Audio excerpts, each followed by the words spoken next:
Uh, Sir, we are going live. Is it okay, sir? It's 8 o'clock. Sure. Yeah.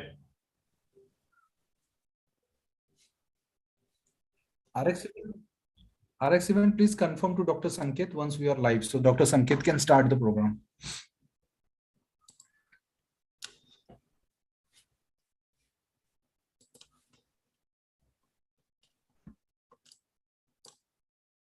Maninder, can you check with Dr. Ichapuria, please? Yeah. I just called him. He's just joining in 3 to 5 minutes. Perfect. At least we can complete, then we can start on time, and then maybe sir can join. We can start on the time, no, sir? Yeah, we should start. Yeah. Dr. Jaraj, it's okay, right? Yeah, we can start on time. Thank you, sir. RX events, please confirm if we are recording and live. We are live, sir. We are good to go. Thank you. Gerard, sir, if you permit, with your permission, sir, can I start the event? Yeah, sure. Yeah. Thank you, sir.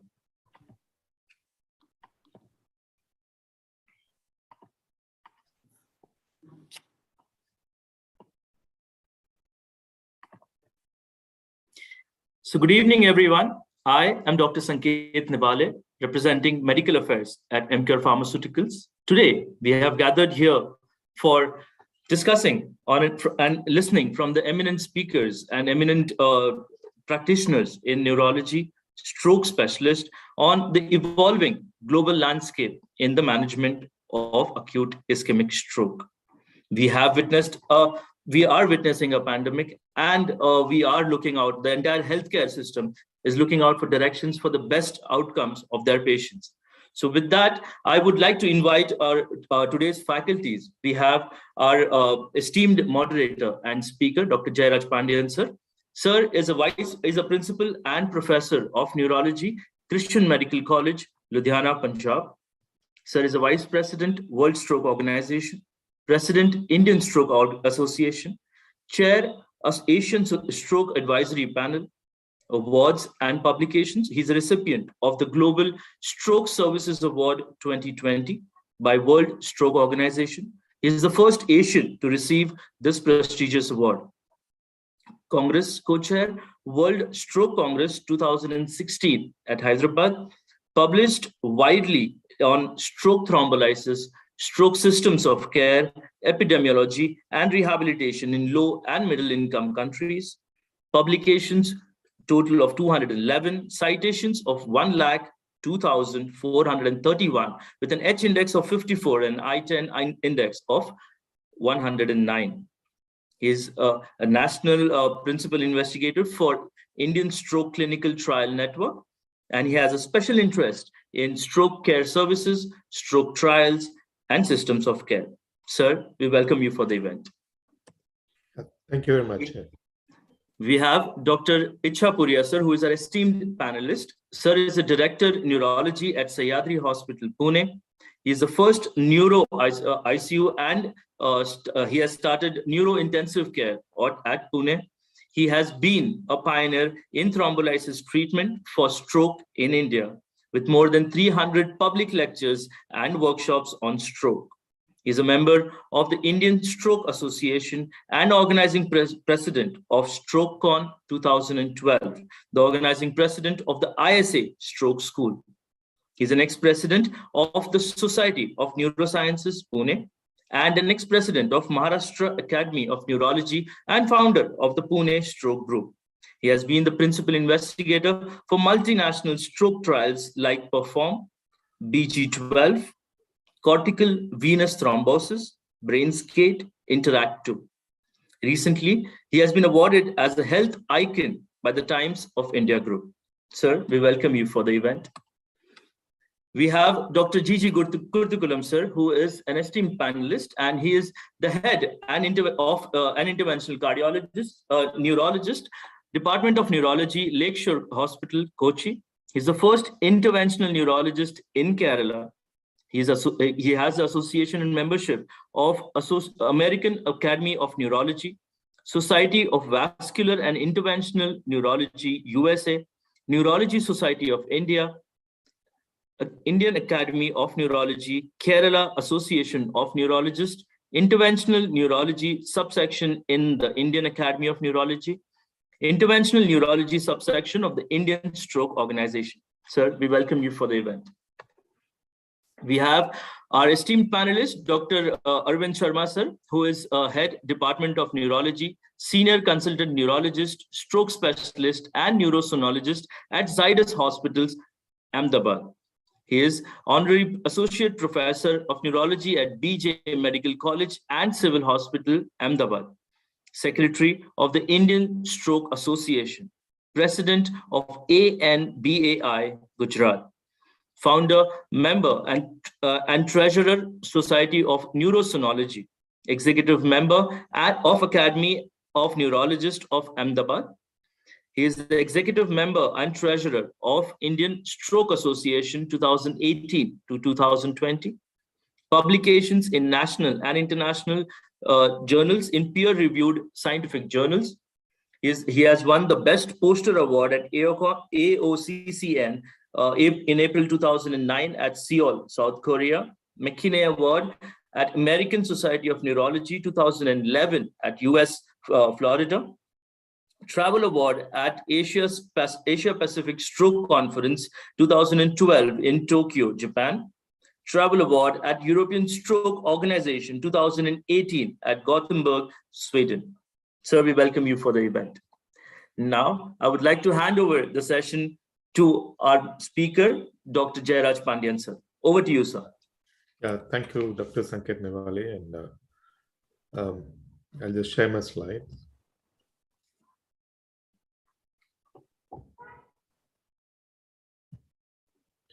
So, good evening, everyone. And what I'm going to do is give an overview of stroke care during the COVID time, and particularly in the hyperacute phase, and what are the recent advances, particularly in relation to Tenectase and its applicability in the current situation, and also in the coming couple of years, what is going to be the advances in terms of acute thrombolysis, intravenous thrombolysis.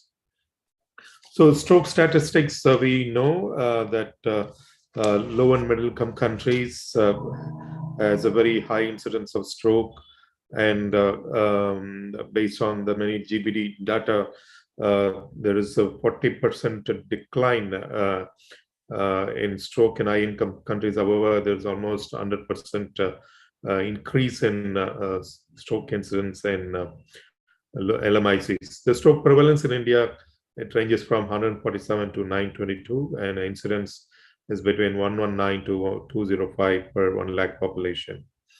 So according to the estimates, we have about 1.8 million new strokes every year. And if you look at the global phenomena, 70% of strokes occur in LMICs. More than 87% of their disability adjusted life years lost due to stroke is in LMICs. Another important difference that we all know is the average age of stroke patients is less, about 15 years less as compared to high-income countries. So, we all saw how the stroke systems of care was affected in wave 1 and wave 2, and how the many healthcare systems adapted. In the first wave, the most dramatic thing that we saw was a decline in number of cases for a few months, and decline in IVT, decline in mechanical thrombectomy, and slowly, the health systems adapted, made a lot of changes, internal changes, and then the numbers increased. But it has still not reached that pre-COVID level. And in the second wave, also there was sudden decline in number of stroke patients, but this time people were well prepared, and at least the stroke patients and relatives had some confidence to come to the hospital, unlike the first wave. So the differences in stroke systems of care in LMICs is that already the healthcare system is fragmented, and and overloaded with COVID patients. They had a lot of difficulty in adapting and continuing the services for stroke patients. And in addition, there is a rural and urban healthcare divide that we all know, and there are less neurologists in LMICs. So if you look at the stroke systems of care, you have the pre-hospital care and then in-hospital management, the emergency department, the various protocols and imaging, stroke unit, and then the secondary prevention, rehabilitation, and follow-up, and telestroke. I'll just quickly touch upon the challenges that people faced in the pre-hospital care and in the entire stroke continuum of care because of COVID. Many ambulance services were diverted for bringing a COVID patient. Lack of PPEs, stroke was not a priority in many LMICs. And many hospitals did not have this protected stroke code, even though there were guidelines, particularly the Indian stroke guidelines we had released during the peak of the first wave. And imaging, the ideal situation is to have a dedicated CT for COVID patients and dedicated DSA angio suite for COVID patients, but that is not possible. So that is where a lot of centers had difficulties taking care of the prevention aspects of exposure to other people, particularly people who are working in the imaging area and the DSA lab. And the most important part is the beds that were with the stroke units have been taken away. And very few centers had this COVID designated areas where they shielded every area with the non-COVID, and they were able to focus. And soon the many hospitals started adapting, and rehabilitation was greatly affected, and so has the discharge plan. So in a situation like this is based on the WHO and ASAHA position statement that we released last year in November. So we know the ambulance system in our country is better. They reach the hospital with any modes of conveyance. And if the ambulance is there, they should use it. And protected stroke code is very important. And in all suspected COVID patients, they should take appropriate precautions and PPEs. Neuroimaging, yes, if there is a suspected patient, you need to have PPEs and minimal staff, and after every scan, you need to sanitize the area. Excuse me. So IVT, better to give thrombolytic agents in the CT itself, and the TNK has emerged as an alternative option because of minimal exposure that people have. And in terms of thrombectomy, conscious sedation is preferred. If there has to be intubation, then it's better to do it in the ED and then bring the patient there. So stroke unit care, written protocols and the evidence-based protocol should be implemented, and in rehabilitation and follow-up, it's a telestroke. So early experience with TNK, this was published in December last year. This is probably a summary of both the experience from wave 1 and wave 2, but largely from second wave, where people, just shifted the agent, thrombolytic agent, in terms of convenience, and there is so that they could avoid exposure to staff. And so this is a very good paper which was published in Neurology Clinical Practice. So if you look at TNK, the global how it evolved in 2008, and then in 2010 we had the phase 2B and study, and it was not exactly dose finding, it was stopped in between. Then 2012 we had the important TNK and TPA comparison from Australia, and then a test, not test, at Extend IA. And these trials were looked at the bridging therapy comparing TNK versus TPA, and then in COVID period, and some recent meta-analysis. In summary, from the global trials, 0.25 milligram was superior to 0.9 milligram. The important thing is the convenience and the bolus instead of infusion with TPA. The safety profile was superior, and the most important finding in terms of large vessel occlusion is bridging component, where people who had received TNK had a higher recanalization rate as with the mechanical thrombectomy, and 0.4 and 0.25 was compared, but 0.25 has a better advantage. The overall, the early neurological improvement, that is within 24 hours, is higher as compared to TPA. And slowly, I'll just discuss some of the countries where they just changed the practice and without any approval, and particularly in some stroke networks in Australia and New Zealand. So in the Indian scenario, we had this in 2018. It was approved, even though the results were presented in the World Stroke Congress in Hyderabad in 2016, and the paper was published in 2018. It was an observation study. Yeah, unlike the heart cities, however, the DCGI had given the approval for this particular drug. And there are some retrospective data from India. There are some case series from India. And so currently approved dose for India is 0.2 milligram per kg. And from the observation study, there has been a better early major neurological improvement with TNK. And there are from the retrospective case series from India published so far. One is the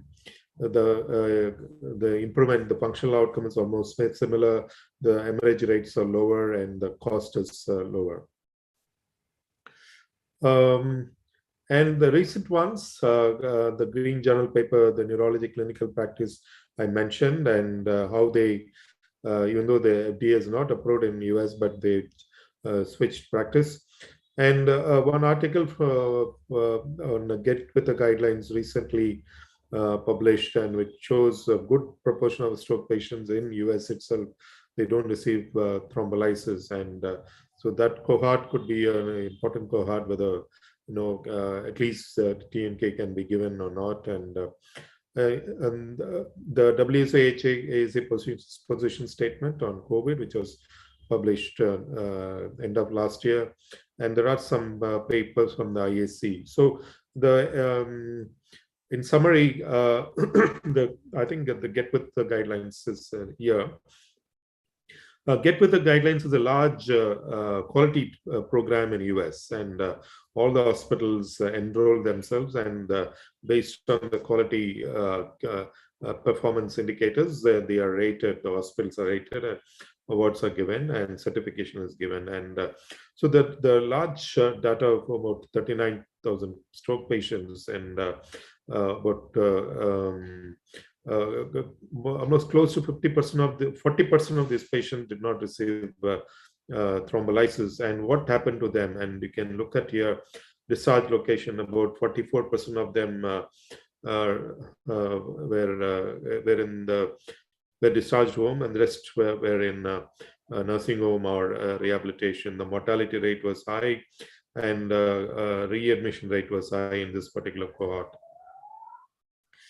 There is some recent literature from the IAC, from a multi-center registry. The symptomatic ICH rate is almost 50% less as compared to Alteplase. So what is in store for future? There are trials which are ongoing.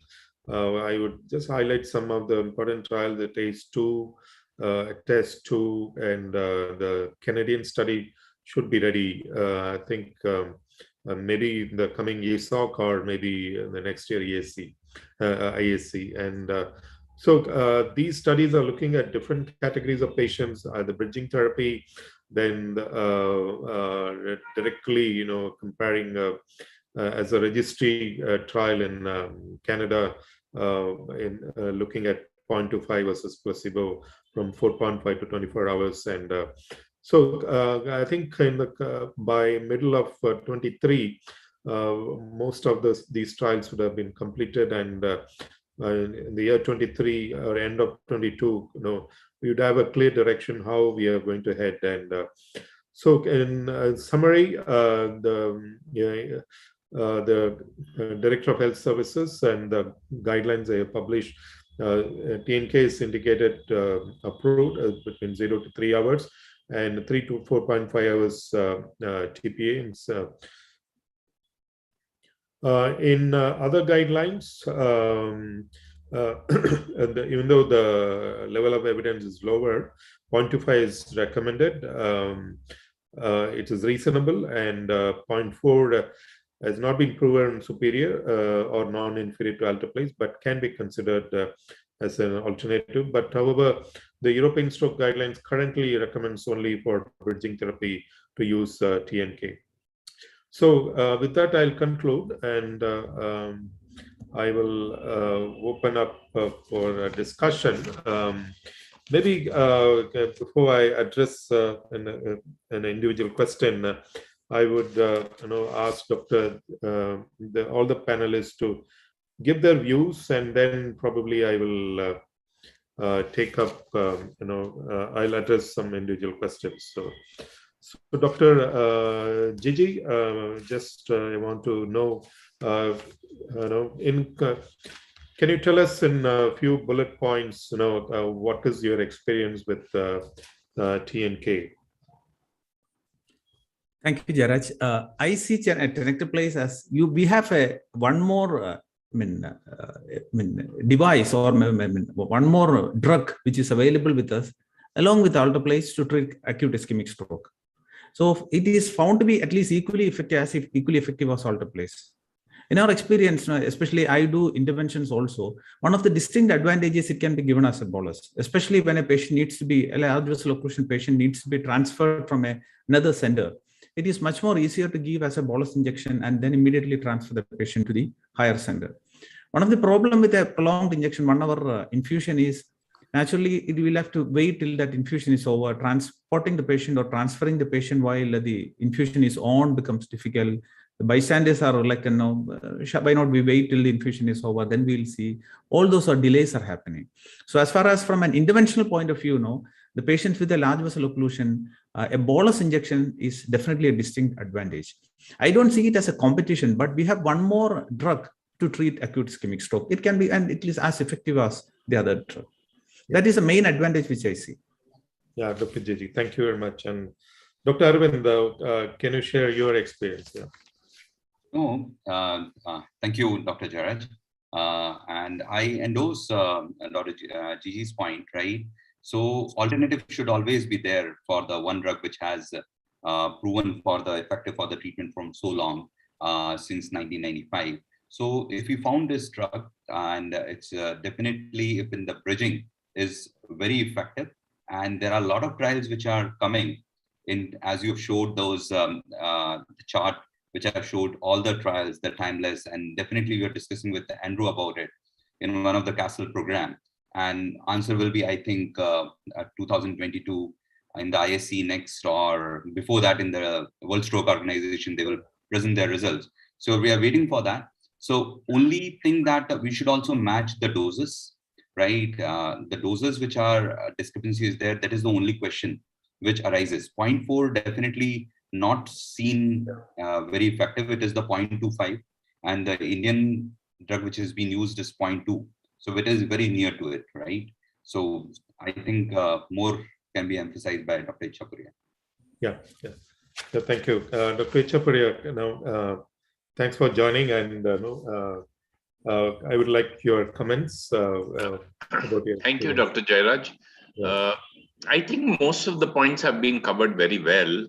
I find it to be equally effective, and I don't think there's any difference where we use 0.25. I don't think there's a significant difference, at least in the few patients that I've used it. And it's definitely more convenient.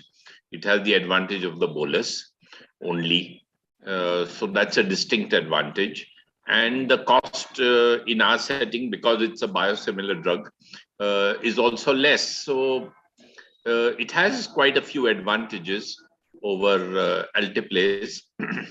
The only thing that holds me back a little bit is that still the recommendation is 2B, na? Is it 2B? Yeah, it's 2B, and it is a biosimilar. It's not the originator molecule, so we don't have comparisons exactly with it. So that these are the few limitations in my mind. But having used it, I find that there is not much difference between TPA and Tenectase. So I'm comfortable with it, but I would like more detailed study and a little head-to-head comparison to give us more confidence in using it. Yeah, so I think Dr. Arvind, you want to comment? I will answer that question with these trials. Those all the twist and the taste with the timeless zone will give the answer in all these trials, which names are there, right? In that ongoing trials. I think that will answer because there is a lot of number of patients, 1,817 attached to taste 2, they are 1,124. They're huge number of patients. So it will definitely will give us an answer. And especially waiting for that 9 hours window, right? If the bolus can be given and if it is approved, it will be very effective. Yeah. So just now in India, it's only approved up to 3 hours. We can't use it for up to 4.5. Yeah, the 4.5, with the current recommendation, it is riskier. If there is, of course, if you have an advanced imaging and if you're able to find out LVOS, we can presume that it works, but we need to have more evidence on that. So to Dr. Gigi. So that's holding us back a little bit. Yeah. We would like to use it in more patients because of its advantages. But these few little niggles, I think, have to be removed from our mind, till we have full confidence. So that is my only it's a small reservation, but it's there. Yeah. So there is a trial, Dr. Rohit Bhatt is the PI. It is in the INSTRUCT, Indian Stroke Clinical Trial Network. It's called Reopen, where within 4.5 hours, we are the people who are eligible for thrombectomy. We are comparing head-to-head biosimilar TNK versus Alteplase. And so that the recruitment should begin in April. The sample size is about 320. My feeling is that before we even touch 70 or 100 patients in that trial, the answer would be very, in terms of bridging, it'll be very clear. But the only unique thing in India is that we are comparing the biosimilar. And so that is one trial which is in pipeline and may take a couple of years to complete it. And so the one question I want to address to Dr. Gigi, see, when you're bridging them with TNK, and in terms of thrombectomy, when you do, technically, do you find it's easy to remove the clot with first pass, second pass, third pass? Is there any technical, I would say it is easy to remove, or is there anything? What is your experience on that? In our experience, now we have done around almost 230 patients underwent thrombectomy. 3 patients who received TNK, the vessel had already opened when we did the Emcure. Second thing, now we couldn't find any significant difference because each patient is different. Some vessels open easily. So to say that whether it facilitated thrombectomy, it's a very difficult thing to answer. But now we had 3 cases now where definitely on CT angio, the vessel M1 was occluded. But when we took up for thrombectomy, the vessel had already opened. And the main advantage is this can be given in the CT gantry itself. So like you give the shoot and then shift the patient for thrombectomy. So for me, it becomes a distinct advantage. Yeah.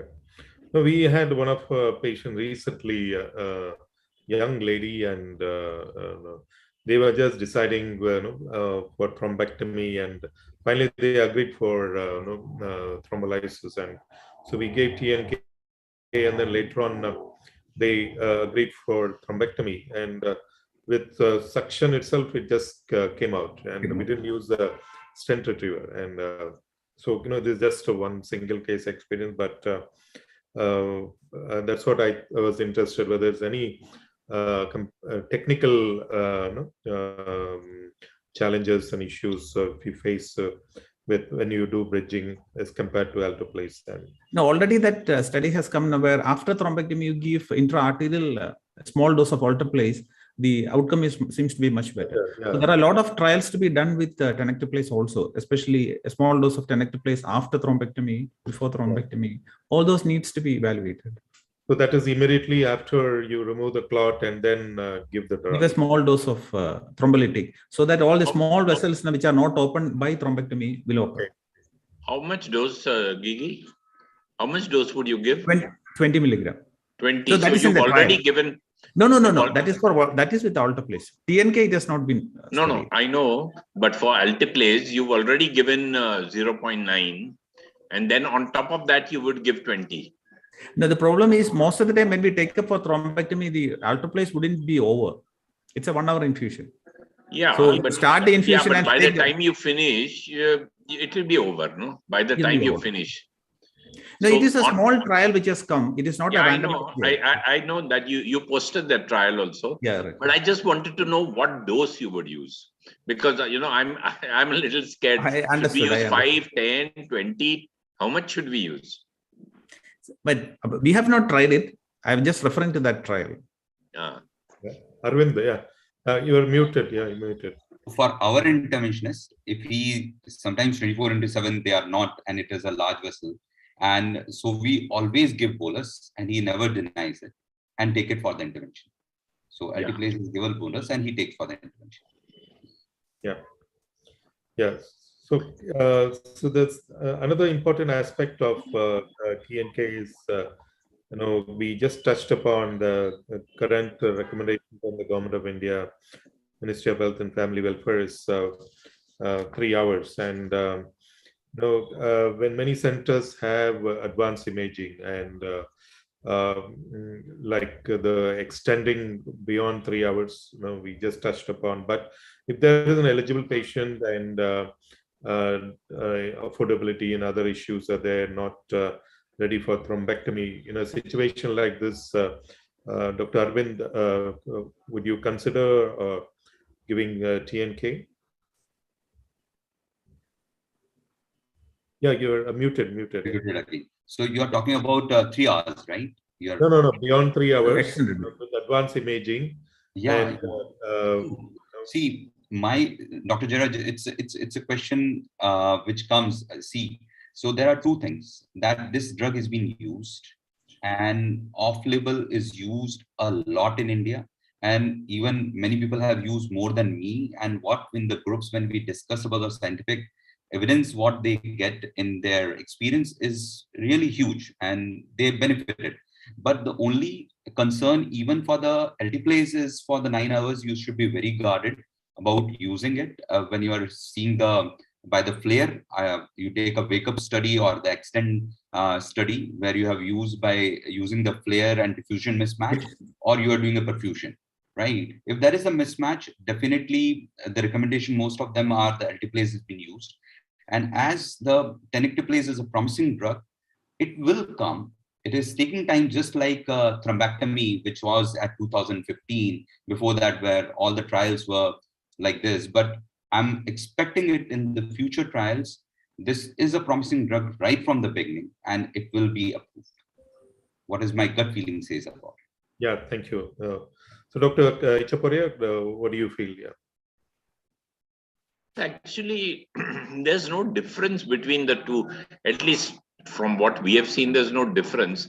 See, the trials have to be done, and it has to be proven. But the gut feeling is that it will work. I mean, that's the gut feeling, but we have to prove it. We have to show it that it does work. And unless we show it, it cannot be accepted by the rest of the world. Yeah. So, nobody believes in your gut feeling, or you've done 10 cases or 20. You have to do a proper trial. And unless you do it, publish it, peer review it, fight over it, nobody's going to accept it. Jaraj, can I ask you a small doubt? Like we have the wake up trial for TPA. Suppose if you want to extrapolate or do that for TNK, do we have to compare alteplase to TNK or just study the effect of TNK in the wake up trial patients? We need to compare. Yeah, so that is what I think a couple of trials are addressing, that the unknown onset time. So we need to have head-to-head comparison. Then only we'll be able to know. Yeah. So definitely for bridging, we have clear evidence, that it works in LVOs, and the similar thing, has to be done. That's why if we look at the timeline, the trial timelines, by end of this year or beginning of next year, we will have the answer for some of the questions that we are discussing here. So especially to mention, Dr. Jaraj, what Dr. Gigi has asked, is the timeless. Timeless trial is addressing that part only, 4.5 hours to 24 hours. And they have good number of patients, as Andrew was saying, that will answer most of the questions they have used for Tenectase. Yeah. Is it a head-to-head trial, Arvind? No, it is with placebo and Tenectase. Acha, it's placebo. I used it because Michael was doing the wake-up trial at that time with Tenectase in 2009 when I was doing the fellowship. So at the time, I used almost in 15 patients. He has not published it.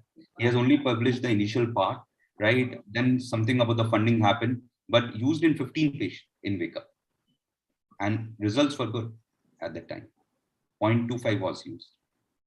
Well, one of the things which, that comes to my mind, and in the earlier years when TNK was introduced, and there was a steering committee which was created, and to have a phase 4 data, and DCGI had requested the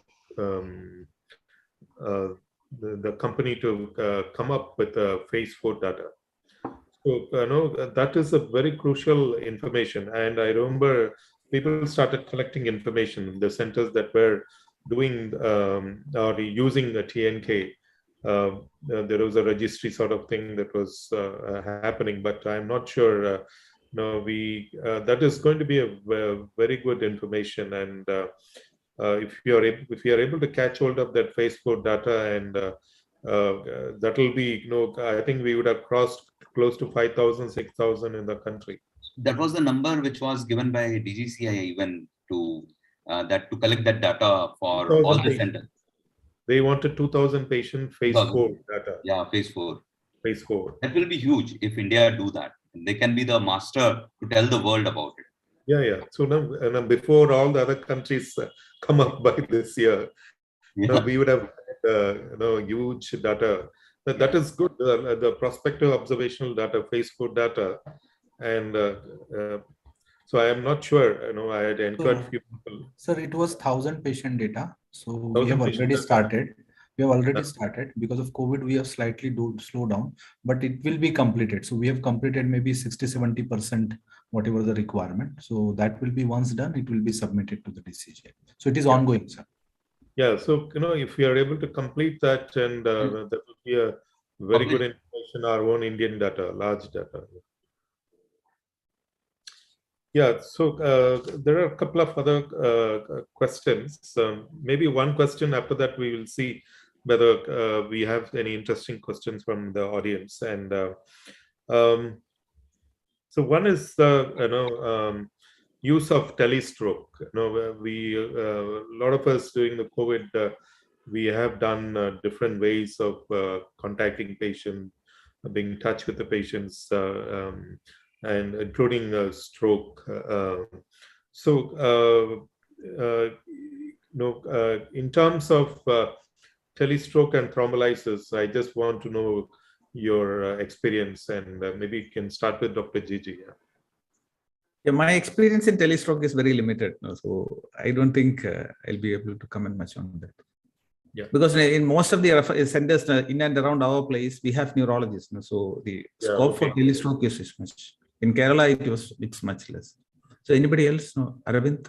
Yeah, maybe. I think you are the right person to comment on that. No, telestroke, definitely. We started with especially we do it with the physicians where the neurologists are not there. And Mehsana is one of the model for us at Gujarat, where we do with 2 physicians the telestroke, but we try to develop the software which has been on the phone, which was not able. Then we use these modalities like WhatsApp and but one center, we tried with the phone, they transfer the 16 slice CT and we decide on that.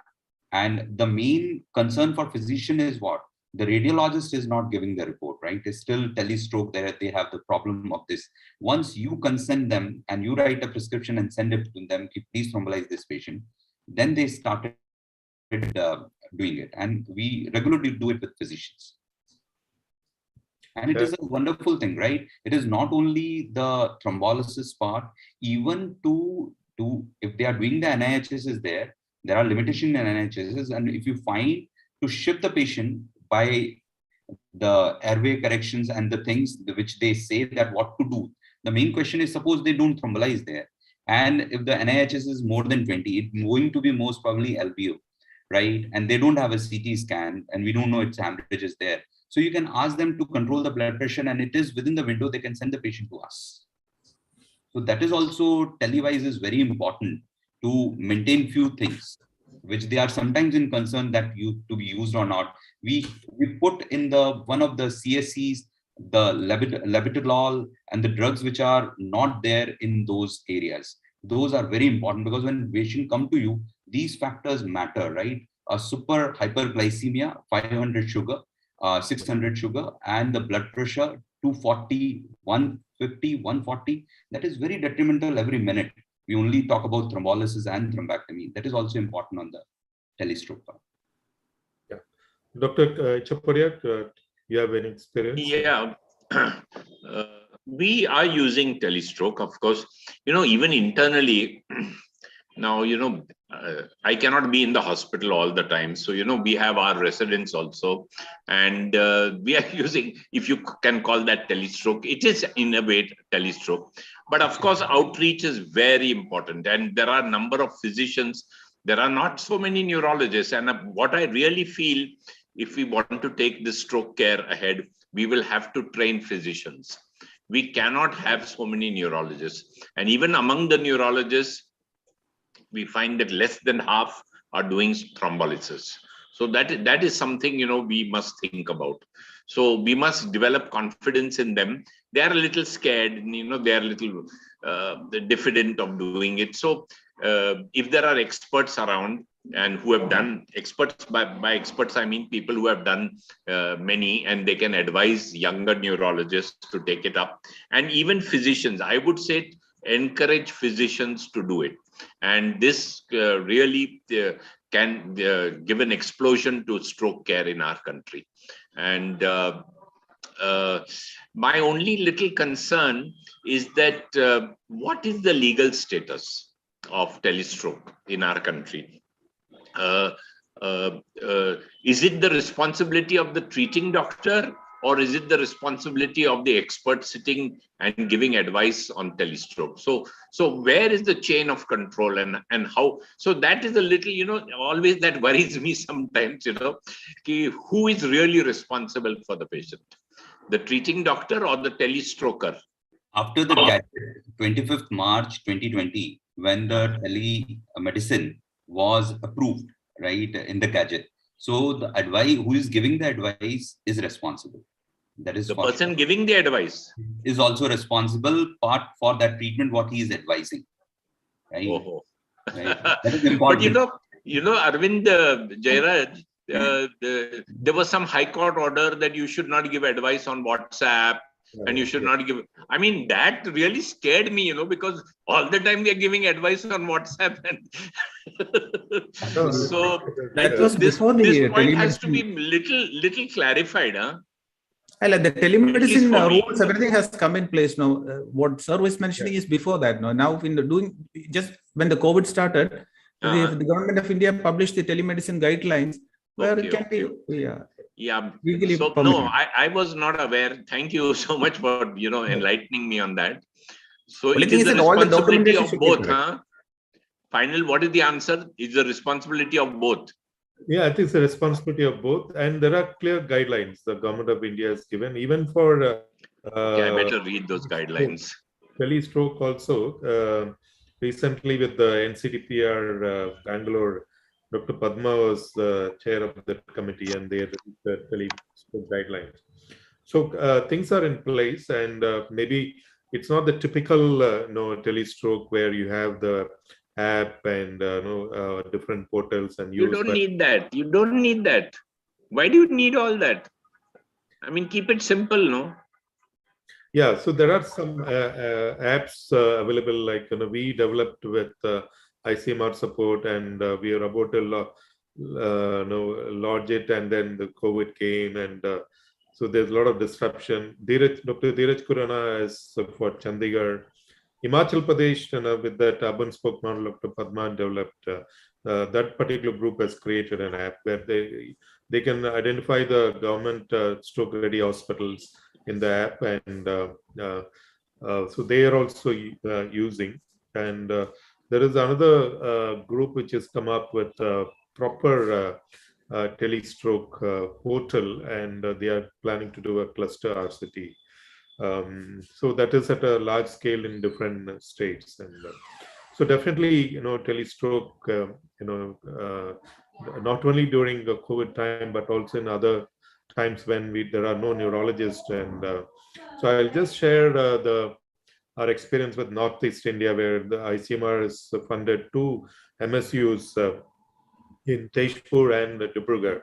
In Tezpur, there's no neurologist, and there are 2 hospitals.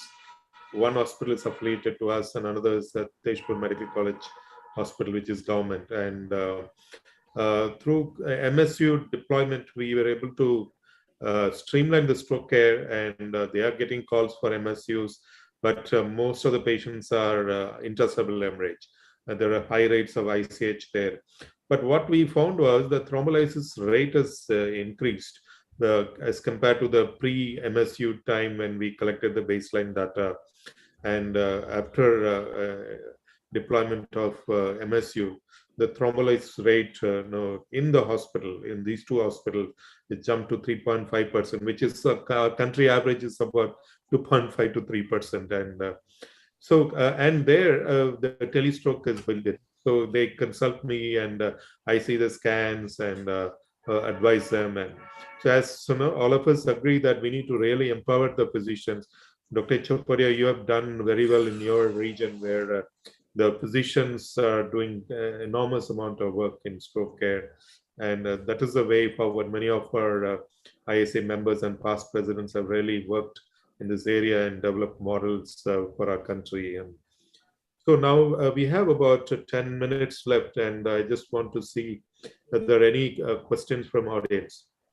Jairaj, could you tell us a little more about these mobile stroke units and how they have functioned, and what was the cost, and what manpower is required, and a little bit more, because it's a very, very exciting project of yours. Really, I must congratulate you on having started it. I'm really very appreciative. Thank you. Yeah. So the first MSU, we all know that COVID Medical Center, Dr. Matthew Cherian's group, they deployed, and they published their preliminary results in Journal of Stroke Medicine, ISA's official journal. So over about 2 years' time, they had about 13 calls, and they thrombolized about 7 patients, if I'm correct, from so what they have mentioned was you need to have government support. So this is what we are testing in Tezpur and Dibrugarh. So this project, now I was working with the Baptist Christian Hospital for another ICMR work, and during the discussion, and ICMR has a lot of funds for developing research in Northeast India. So this idea of MSU came, the current DG, Dr. Balram Bhargava, and he said, why can't you write a proposal for MSU? So then I wrote a proposal, and so we thought we'll have it in 2 places. The first one was quickly approved. Both were approved, but the installation in government setup, it is in Dibrugarh, it took a lot of time. And so the cost is about, for the entire infrastructure, the mobile, the CT, and the ambulance infrastructure, it comes to about 6.5 crores. and you need to have 24/7, I would say, a toll-free number, or link it with 108 or 104, and you need to have at least 2 shifts or 3 shifts. You need to have at least 2 or 3 drivers and one CT tech and maybe a nurse. So this is what we have budgeted for manpower in these 2 centers. And so with this MSU, you have a point of care device. You can look at the PTINR. Somebody's on the oral anticoagulation. The telestroke is built in, and a little bit of resuscitation tools and equipments are there. And what currently they are doing in both the places, they take this MSU and try to station it in the primary health center or CHCs and try to create awareness. With that, things are improving, and COVID really affected everything, but now it's picking up. Today also in Dibrugarh, there was a call for MSU to one hospital where the patient was there. So the entire team went and did the CT, and they decided on thrombolysis, but they wanted to stay back in the private hospital. So the thrombolysis decision was taken by the neurologist. Dibrugarh has a neurologist, the Assam Medical College, and he monitored the thrombolysis part. And so there are a lot of teething issues, but we are learning. And there are 2 more MSUs, one for Ludhiana and one for AIIMS New Delhi. It is in the final stages of approval. Hopefully, we will get Health Ministry's approval. So there are different challenges in India as compared to high-income countries. But it's a good start. Yeah. But tell me, does the ambulance, when it's moving, can you do the scan, or it has to stop and then do the scan? Yeah, they have to stop. Yeah, they have to stop. They have to stop. Okay. So what we have done is when we before starting the project, we mapped that entire area and look at the roads, because full of tea gardens in both the places. So we looked at how far the MSU could reach. So we have mapped the area and spots where MSUs can be stationed, and that is what they are using. And particularly in Tejpur, when we looked at the data recently, a lot of patients use the tea garden ambulances, because almost every tea garden has a small hospital, and they have tea garden ambulances. So they're creating awareness now with them. And with the Tejpur Medical College, about 40% of the patients, stroke patients, use 108 ambulance directly and came to that hospital. So now we are trying to integrate the 108 with MSU so that there is a proper coordination. So any questions from the audience? Yes, sir. We have received. Sir. Yes, sir. Most of the questions we have already addressed, sir. One question is there regarding ICH. So what is the risk of ICH with Tenectase compared vis-a-vis to Alteplase? One of you want to answer, Dr. Arvind? We publish. We published our data in the 10-volt study where we analyzed all our patients. So our experience itself, it was published as the 10-volt study, Tenectase versus Alteplase. So the incidence was similar to what was seen in Alteplase. So there is no increased risk now. Actually, it is marginally less than Alteplase.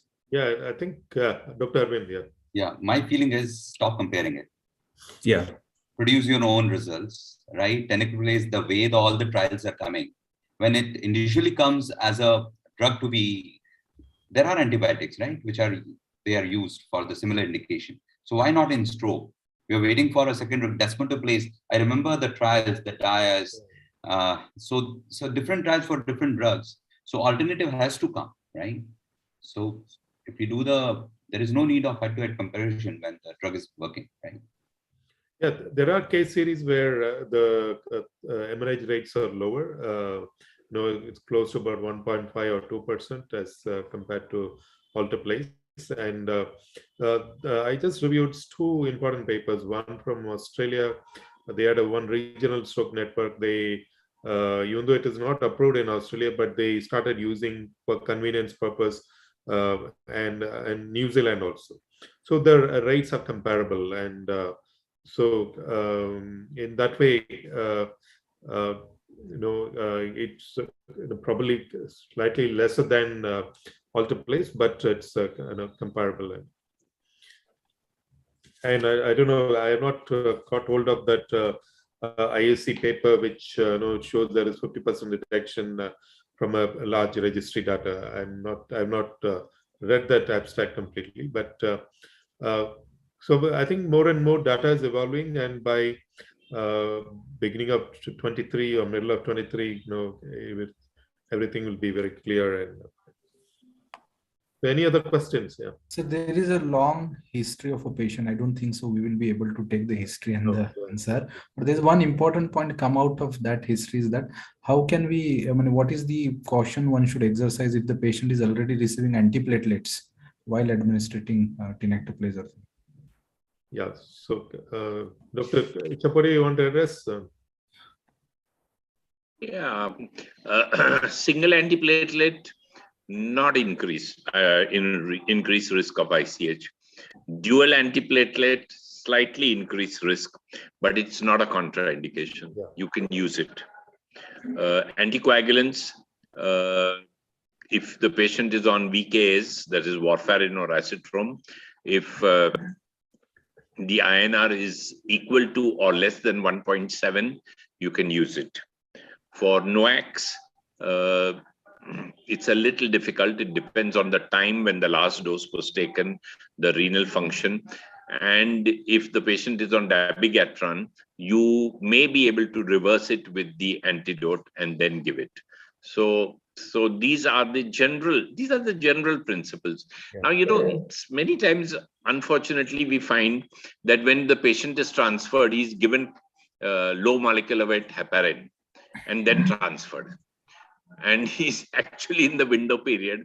And so now, should you give it or should you not give it? So the thing was that it is a therapeutic dose of anticoagulation. But now, he's just been given Clexane 1 hour before or half an hour before. So it becomes a little difficult, and I reject these patients. So we would encourage people not to give low molecular weight heparin before transferring the patient, because then, the whole thing becomes very difficult, and, we are scared that ICH may occur. So please refrain from that.